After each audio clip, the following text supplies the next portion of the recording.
नमस्कार दोस्तों, आपका स्वागत है हमारे धार्मिक ग्रंथों के चैनल 18 ही पुराणों पर। मित्रों, जीवन का अंतिम सत्य मृत्यु है और हमारे सनातन धर्म में इसे सबसे ज्यादा महत्व भी दिया जाता है, क्योंकि हमारे धर्म ग्रंथों में मृत्यु और उससे जुड़े कई महत्वपूर्ण बातें बताई गई हैं, जैसे कि पुनर्जन्म, अकाल मृत्यु, पुण्य और पाप कर्मों से अलग अलग योनि में जन्म लेना या मृत्यु से पूर्व संकेतों के बारे में भी बताया गया है। हमारे श्री गरुड़ पुराण में भगवान श्री विष्णु जी ने स्वयं यह सारी बातें अपने प्रिय भक्त गरुड़ जी को बताई है। आज उन्हीं में से एक है मृत्यु के बाद आत्मा को मिलने वाली सजाएं। इसी के बारे में आज हम जानेंगे, तो आप हमारे साथ अंत तक बने रहिएगा। मित्रों, जब गरुड़ देव ने भगवान श्री हरि से पूछा कि हे प्रभु, हर एक जीव अपने जीवन काल में कर्म करता है, चाहे वे जैसे भी कर्म हो, किंतु इस सृष्टि का सर्वश्रेष्ठ जीव मनुष्य है और सबसे विचित्र प्राणी भी है।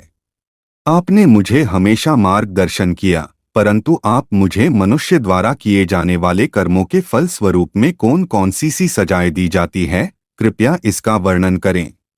तब भगवान श्री विष्णु बोले, हे खग, यह बात अत्यंत गोपनीय है और तुम इसे ध्यान से सुनो। जब किसी व्यक्ति की मौत हो जाती है तो केवल उसका शरीर मरता है, वहीं शरीर में रहने वाली आत्मा अमर है, आत्मा कभी नहीं मरती है। साथ ही इंसान के कर्मों से ही पता चलता है कि मृत्यु के बाद परलोक में आत्मा को कौन सी सजाएं दी जाएगी। मनुष्य जीवन में जिसने जैसे कर्म किए हैं उसे उस मान से सिद्ध होता है। हे पक्षी राज, अब यह भी सुनो लो कि आत्मा को 3 मार्ग पर चलना होता है।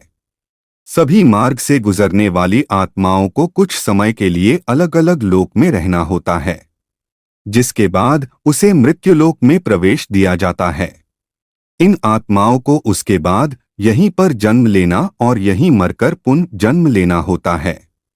यही से निर्धारित किया जाता है कि आत्मा को कौन सी सजाएं मिलेगी। हे पक्षी राज, अब मैं तुम्हें उन 3 मार्गों के बारे में बताता हूं जहां से आत्माओं को गुजारना पड़ता है। सबसे पहला है अर्ची मार्ग। यह ब्रह्मलोक और देवलोक की यात्रा पर ले जाया जाता है। दूसरा है धूम मार्ग, पितृलोक की यात्रा पर ले जाया जाता है। और अंतिम तथा तीसरा मार्ग है उत्पत्ति विनाश मार्ग, जो कि नरक की यात्रा पर ले जाया जाता है। हर एक आत्मा को इन मार्गों से होकर गुजरना पड़ता है। साथ ही यमराज के दूत आत्मा को यमलोक तक ले जाते हुए और उसे नरक में मिलने वाले सजा या दुखों से रूबरू कराते हैं। अब मैं तुम्हें यमराज और दूतों द्वारा जीवात्मा को दी जाने वाली सजाओं के बारे में वर्णन करता हूं। सबसे पहली सजा है तमिश्रम। मनुष्य जीवन में जो लोग अन्य लोगों से गलत तरीके से रुपए कमाते हैं, उन्हें यमदूत रस्सी से बांधकर नरक में मारते हैं। यदि वह बेहोश हो जाते हैं तो उनके होश में आने के बाद फिर से उन्हें पीटा जाता है। जो मनुष्य अपने जीवन में नाजायज संबंधों में लिप्त होते हैं, मृत्यु के पश्चात इस प्रकार की आत्माओं को कांटेदार कोड़े से पीटा जाता है। दूसरी सजा है अंधतम। ये सजा खासकर उन पति या पत्नियों के लिए होता है जो अपने पति या पत्नी के साथ तब तक ही रहते हैं जब तक उनके पास पैसा और खुशी रहती है। उनकी आत्मा को गर्म लोहे से मारा जाता है और यह सिलसिला बहुत ही तेजी से चलता है। तीसरी सजा है रौरावम। रौरावम सजा उन पापियों को मिलती है जो दूसरों की दौलत पर ऐश करते हैं और उनकी खुशियां छीन लेते हैं। ऐसे पापियों को सांपों से भरे हुए एक कुएं में धकेल दिया जाता है और वहीं रहने दिया जाता है।